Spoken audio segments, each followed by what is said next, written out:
Hi, everyone. Thank you for joining in today. It's a very interesting topic that we're going to talk about today, data-led GTM. It's scary, it's fun, and it's something we can't do without, yet the times are changing so fast with AI telling us that it can do everything. It's a topic that I think all of us are talking about, discussing it with no clear answers. So today we have with us Marta here, who's going to give us some of those answers. And thank you so much for joining in today and giving us this time. We already have a long list of questions ready for you. And we had some of our viewers who are already joining in send their questions in advance so that it doesn't get missed out. That's how important this topic is that we are touching based on today. Thank you for joining us. I'll first start with an introduction and then over to you. I will not do much of talking because I want you to tell us all about your templates, your processes, everything that is working out for you. So, Marta Turek is a co founder and chief data and revenue officer at Valmaris Group, where she helps GTM teams turn first party CRM data, and we'll dive more deeper into what do we really mean by first party CRM data, into measurable revenue advantage. That means actually driving revenue and customers.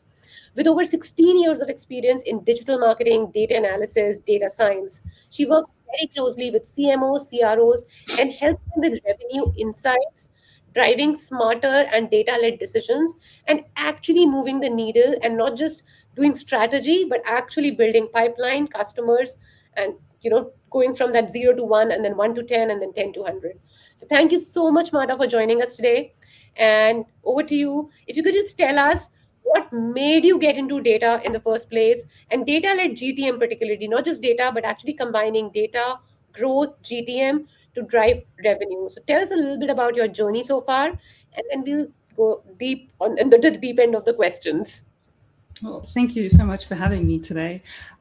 So my background, I started in paid search, and then I moved into um, strategy and building strategies for large, B2B, B2C clients. I worked with Virgin America, I worked with Cigna, and as I was working with clients, I was taking on the strategy role, and I was also doing analysis for the clients.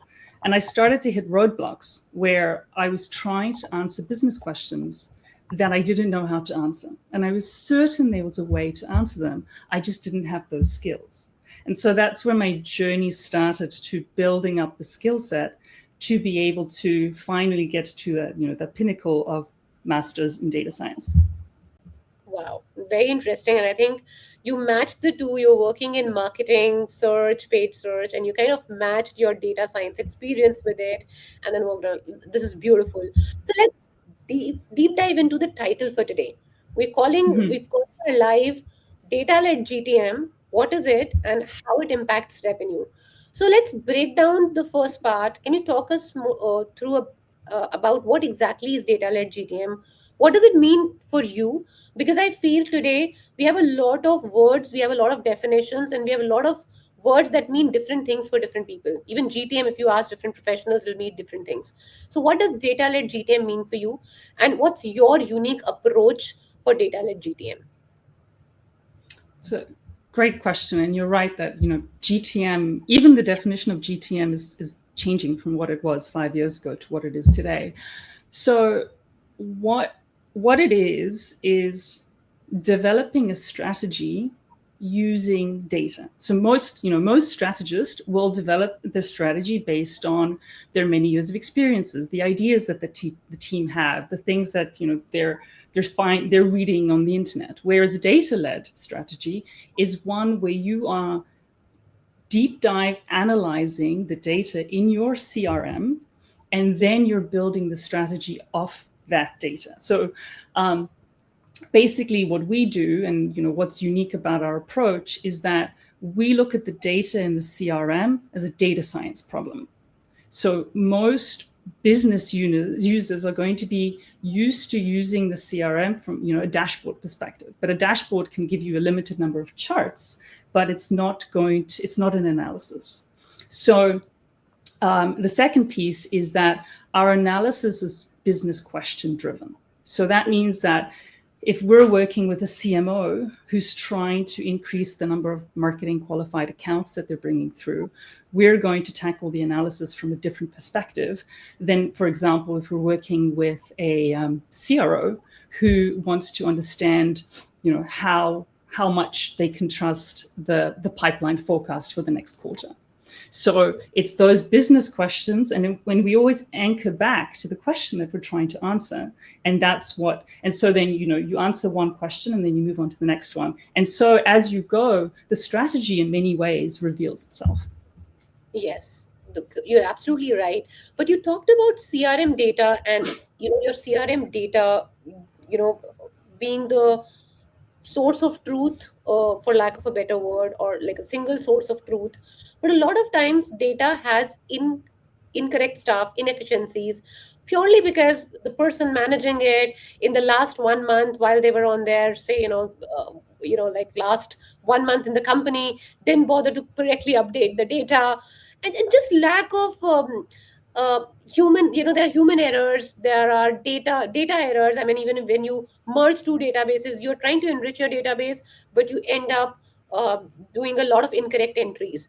So CRM data led strategy is great, but how do you check if your CRM data is correct or not? Are there some steps? And also, when we talked about your introduction, you talked about first party CRM data. Could you talk a little bit more about that as well? So again, going back to treating it as a data science problem, the very first and critical part of our process is data cleaning. So we take the client's data and we will go through a rigorous cleaning process where we will look at the key columns and rows, and we'll make sure that they have, that they're complete enough. So we're not going to use any fields that are incomplete. And anything, if there's values missing or if formatting is off, we're going to fix all of that before we begin the analysis. And the other thing is that as we're going through this process, oftentimes we find things in the data that, as you say, we'll bring to the client's attention. But we typically find that, I've worked with clients where in the CRM, they've got, 400 fields, 800 fields. And yes, it's true. Not all of those fields are going to be complete, but for the most part, there's a handful of really core fields that are always going to be at that 99 or 100% completion rate. And those are the fields that we're really relying on. And so, I find that the data quality piece isn't a problem, especially because we have such a rigorous data cleaning process. That's really great. You talked about some core fields, and I think we have a question, which really matched was I'm going to ask you. So my first question is that what are those core fields which are 90% complete? I understand the email, phone number, but other than address, email, name, phone number, is there any other marker to check the correctness of the data? So interestingly, we never take the PII data. So we never ingest any data. So we don't take email. We don't take necessarily, sometimes we'll take name, but company name account is really what we're looking for. And what, sorry, I missed my train of thought. Can you repeat the question? Where were we going with this? What are the data points? Oh, the core fields. Yes, got it. Yes. Okay. So really, the core fields are the fields if you think about when you're building your ICP and you've got your technographic and your firmographic fields that you want to know. So geography, geography in its different iterations. So what I mean by that, country, state, city, revenue. Obviously, you need a unique customer ID.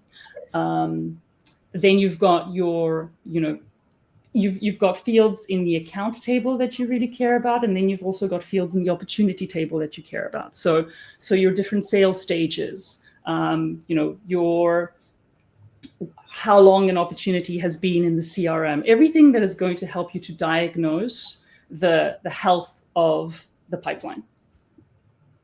Okay, so basically so you start with the fields that are filled up. I think geography data is a very important one, is what I understand.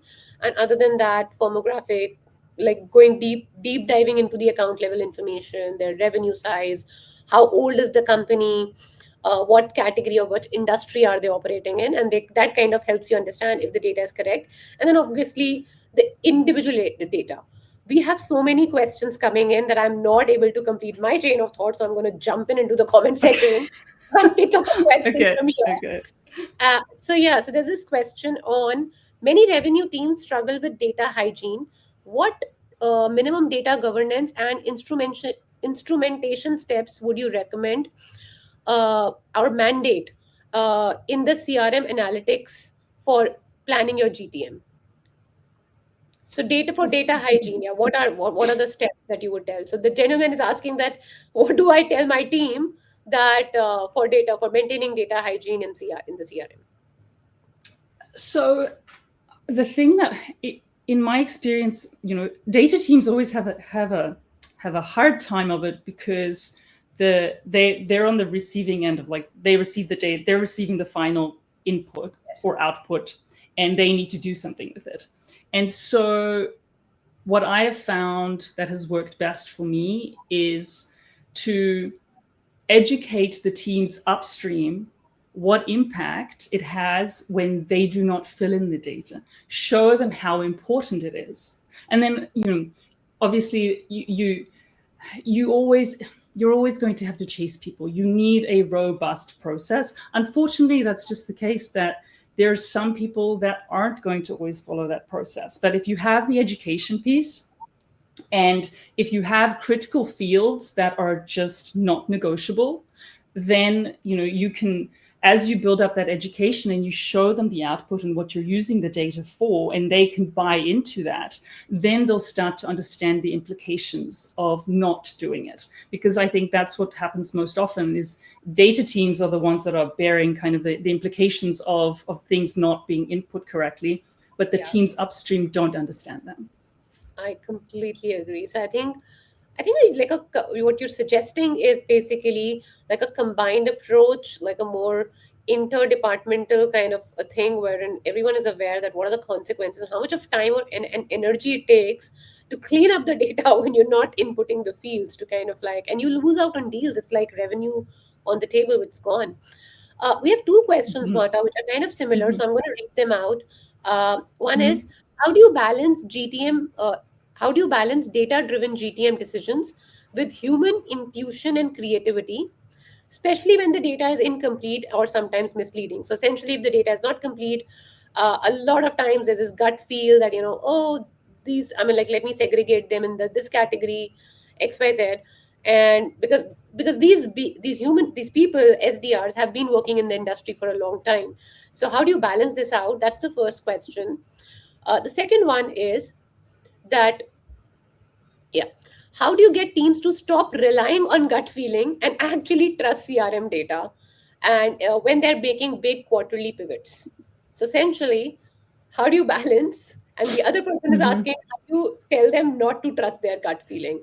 So the idea is, if you look at both the questions, they come from different thought processes. One person believes that we should not trust gut feeling at all, and but how do I train my team on not trusting gut feeling and actually going with it? The other person is like, it's a genuine problem that people, SDRs and individuals working on data and working on deals, revenue teams, are relying on their creativity, gut feeling, and their instincts rather than actually correcting the data. So how do you balance it out, rather than, because probably solving for it is a longer task and would probably impact revenue in the next couple of months.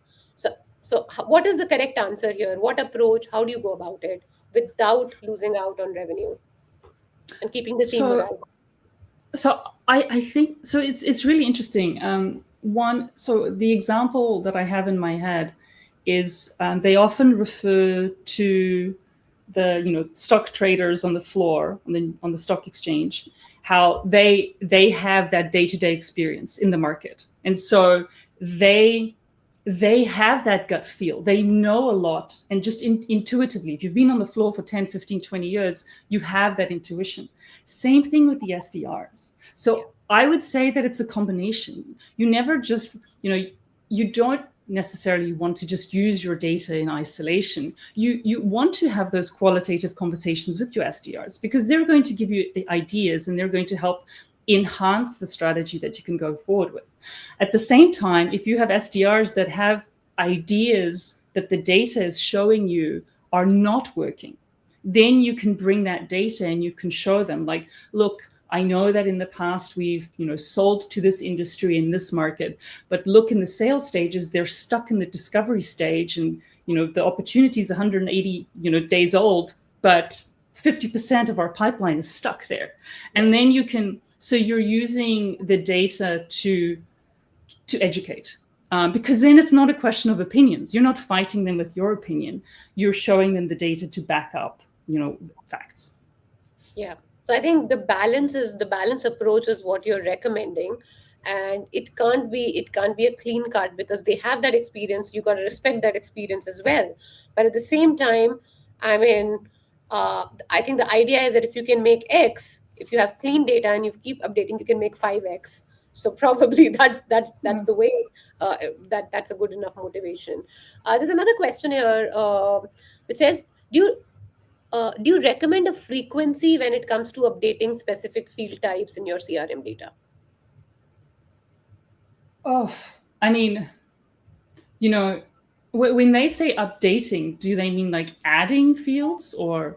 I mean, update, checking whether it's correct. I mean, like basically cleaning up the data, or basically going back and seeing that, the older uh, entries, how frequently should you update them and check if the same contact that you spoke to, probably imagine a deal that you did a demo with, but it went cold. And then you would obviously want to revisit them, but to check whether that contact is still working in that company or not. I mean, how do you look at that? How frequently should that cleanup process, for lack of a better word, should we be doing on our CRM data?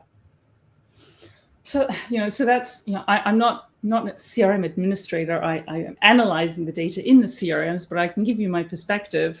I think, in some ways, one, it's tied to like, deal hygiene. Is the data that's tied to your deals still relevant? So Yes. that's an SDR question. And then the other one's data hygiene from an analysis perspective. And I would say, if you're committing to doing this type of analysis quarterly, then in that time frame, you would be refreshing that, making sure that the data is clean. And also the other thing is that I'll say, many teams say, oh, we can't use our data because it's dirty, so we have to clean it and then we can use it. But on the flip side, it's when you start using it, that's when you start cleaning it. Because when you start using it for analysis and you start to see what it can give you, then you have that motivation to keep it clean. And so, don't sit on my data is not clean, because if you can start answering business questions that are going to help develop your strategy and drive revenue, well, then you're going to, you can start with 20 core fields that you always make sure are 100% complete and accurate. And you can build that up as your questions become more sophisticated. As you're trying to answer more questions, you're going to make sure that more fields are complete. I think that's a beautiful way to look at it. It's not a hard coded frequency, but it's like committing to 3 fields, 5 core fields, maintaining that, increasing that. So the frequency is not time centric, but I feel the entire question should be flipped, and it should be, how many fields are you updating, and as a company making sure that it's getting updated and managed. But a quarterly a quarterly audit definitely makes sense, because every quarter you can work with a data analyst and actually see if, the way you're operating, is it the right way or not, because the market is changing so fast. So many new things are coming. You do one AI plugin with one external database, it might actually end up spoiling your data rather than enhancing it, which was your expectation in the first place. And I've seen that happen firsthand. So that gets me to my question around AI solving for the problem of data cleaning. Now, there are a lot of tools out there which claim that, oh, this is plug and play. We have 10,000 databases, and the moment you plug us into your CRM, we'll correct everything. All your older deals, lost deals, we'll create, probably, we'll create a situation where we'll offer to you like a pipeline worth, say, maybe $5 million that you were sitting on and you were not even aware about, because of, incorrect data or incomplete CRM data. Now the question is, Does it make sense to work with these AI platforms? How much of a problem is solved by AI, and how much of the problem is a customized solution for every CRM or every company, according to you, having worked in this problem? So I think that, you know, there's so many pieces to this question. Yes. So I'm going to start with the piece where, Swati, would you pay a company to clean up your bank statements, and would you give them access into your bank account? Because I feel like that's almost what you're doing if you're letting an AI tool into your CRM. Oh Your my God. CRM is your business. It's almost like your business bank account. It's your gold mine. It has all of your data. And we've seen just in the last 6 months, we've seen a number of high profile hackings into systems. And so I think from a security standpoint, that it's too early to trust these systems. Even if further down the line, it might be something that could be considered. But the second part of your question was how custom it is. So I would say, there's a lot of standardization in the CRM. One CRM will look very similar to another in terms of like core date fields, core revenue fields, geography fields, that sort of thing. And then you might have custom fields that you're building into your CRM. So there is some percentage of it that can be normalized and is scalable.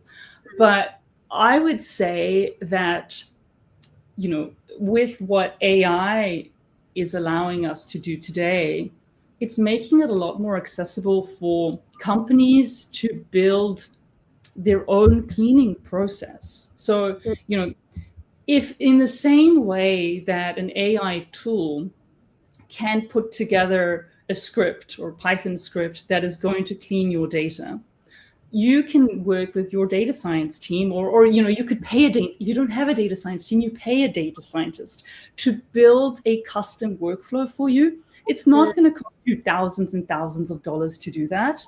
And then at least you know that your data is safe. It's your most valuable data. That's, I think, a very fair point, because the moment you plug into another tool, they get access to your data, and then it kind of becomes a property that they own. There is no law in place, and it's Mhm. just complete chaos as on today. I mean, who do you sue? I mean, do you sue the company who's created that AI tool, or the person? There's no answer to this. There's a question around. I think CRMs. When we talk about CRM data, we talk about mid-sized companies, enterprises. So there's a question around startups, and I would love to take that up. For startups, what is your advice on processes and protocols that they should focus on right from the start so that they can scale efficiently? So, startups, they have that. They have the advantage that they're starting fresh, they're starting clean. And so if you can sell this to the different teams that, in some ways touch the CRM, and you can build in some processes and protocols to get the buy-in. You really want to it's not about setting rigorous rules and, oh, you must do this, because you're never going to be able to force anyone to do anything. But if you can get the teams to buy in, then from day one, they're building a robust data set, because that is, today and into the future in the AI world, that unique data is their competitive advantage. Yes. So I think building that out is important. Any playbook, anything that you recommend? I know we've been talking about that if the data is unclean, then what are the consequences? Train the team, make sure that those three categories or five fields or whatever you commit to are getting filled, which was an amazing playbook process to kind of implement in a company which is using CRM data. But for somebody who's building out, who's a scale up, say maybe at a $1 million ARR kind of a stage and going up to 10, that's when they kind of start implementing proper CRM systems. And the data is very unclean in the start. The team is new. There's a lot more agility. what are the processes or anything in particular for B2B companies who are selling B2B? What are the things that, again, is it just technographic data, just account level data? What are the things that you should just not compromise on? Any process playbook there? Any advice there? So, I think what you don't want to compromise on, if you understand your own business, right? So, for example, if you are a business where borders, aren't, you're not selling at the city level. You're selling across. Yeah, exactly. Yeah. So you need to make decisions about the level of granularity that makes sense for your business. So if you're selling at a local market, of course you need to go down into that very granular level. If you're selling at kind of the international market, country level, well, then that's what you align on. So I would say ask the question, what data do I need to be able to make smart strategic decisions for my business as I move into the future? What questions do I want to be able to answer? Whether it is about, where are my customers? Where is my revenue coming from? And so, customers, where can mean like geography, it can mean industry, it can mean different types of things. And so whatever is important to you as a business, zoom in on those fields and make sure that those are always filled in. I think this is really great, and correct me if I'm wrong, because I'm thinking from my business point of view, and we are a B2B SaaS AI agentic platform XYZ, not getting into the details, but actually, is it vertical SaaS that I can sell into? And I think one data point that I have been recently thinking about, not yet started documenting, is the time to close. So the time to close with a particular industry and the time to close versus someone else, and vis-a-vis the deal size. Now that's my opportunity cost, because we are a small team. And so if the deal size is X, if it's 3X, then that 3X time makes sense. But if the time is 3X, yet the deal size is just X, it doesn't make mathematical sense. So this is exactly what was going on in my head. And I was thinking that this is the data we need to start capturing: deal size versus which industry, and how much of time to close are they taking. So am I in the right direction when I'm talking about these very unique different pointers? So those are three fantastic data points. The time to close. So what you would do in order to analyze that. So time to close, it's a continuous number. Yes. It's 90, 80, Yes. 5. And so what you need to do is you would bucket that. So then you would create buckets for that. Yeah. And then you could, for example, you would look at it, your buckets versus your sales stages to see, where are your deals sitting in your sales stages versus your buckets. And then you can look at that. And then what you can do is you can look at your buckets and you can look at it by industry. And then you can look at your buckets and you can look at by the average, contract value, as you were saying. So these are incredibly valuable fields, especially when it comes to ascertaining, where does pipeline move? Where does it stall? Where are you getting the most value, as you were saying as well? So those manpower, where do I put my energy, time, or my resources, time and monetary resources? Exactly. And also you'll be able to answer if you understand your baseline data, if you understand where you're strong, and then you're looking at your opportunity data, then you have a better idea of, okay, what is the probability of this closing? Because you understand, okay, this is where I'm strong, but all of my deals are where I'm weak. And then okay, well, this quarter might not be so strong. Yes, exactly. I mean, this is very interesting. I mean, I was able to because this question, and that's how interesting. I mean, I love these lives because I get to learn so much. A question came, you answered, and I'm thinking, oh my God, I was just thinking about that. But it was so random and chaotic in my head. But thank you so much that I'm able to now apply that and look at that data properly. I think we're already on time. If you have 2 minutes extra, we have so many questions. I'd love to take up some audience questions again. There's this question which Dr. Gurpreet has shared, And if he's talked about if data-led GTM strategies become universally adopted, what do you think is the biggest unforeseen challenge will be for competitive differentiation? Like, how do we really stand out if everyone's talking about it? And you did talk about data scientists building your AI workflows, processes for clean data. Now, imagine that starts happening, and a lot of companies starts adopting that because it's easier to access AI now. You have a good data scientist. So, what is that differentiation factor? Because those 10 fields, if they're updated correctly by companies with the help of AI, with the help of manpower, probably putting in the data, and now we have AI listening tools. A lot of, I mean, today I'm seeing a lot of platforms, agents actually taking in data. We're talking about wearable AI tech. We're talking about literally listening into, like, looking at your emails, all of your conversations, and filling up your CRM data, because clearly SDRs are not doing it. So if that starts happening beautifully, how do we stand out? What's the differentiation, and what's the unforeseen challenge, as Mr. Gurpreet talks about, according to you? So it's a great question.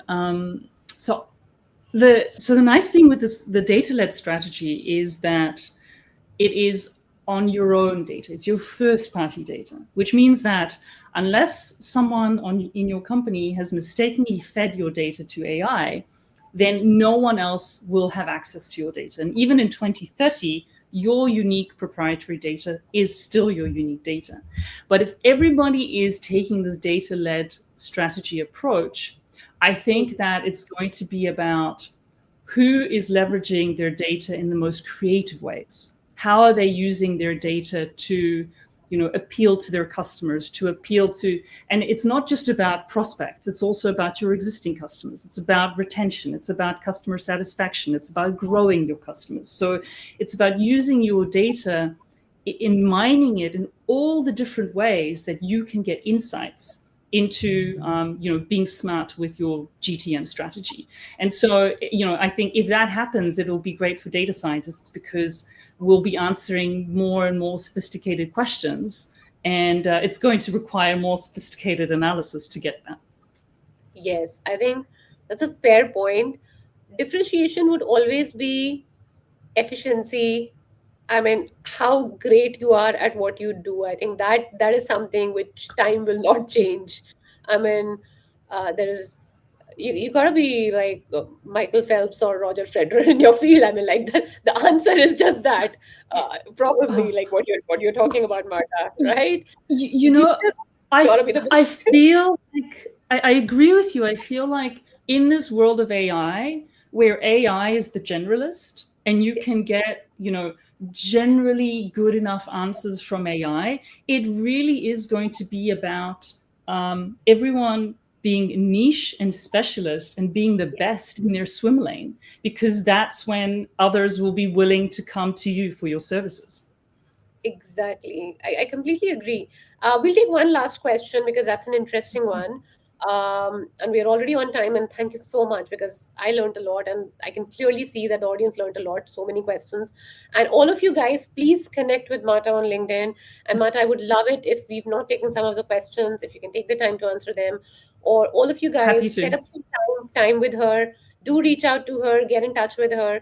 And if you have the CRM data problem, which I can clearly see quite a few of you might have, please do get in touch with her. So the question is around KPIs, around data-led GTM.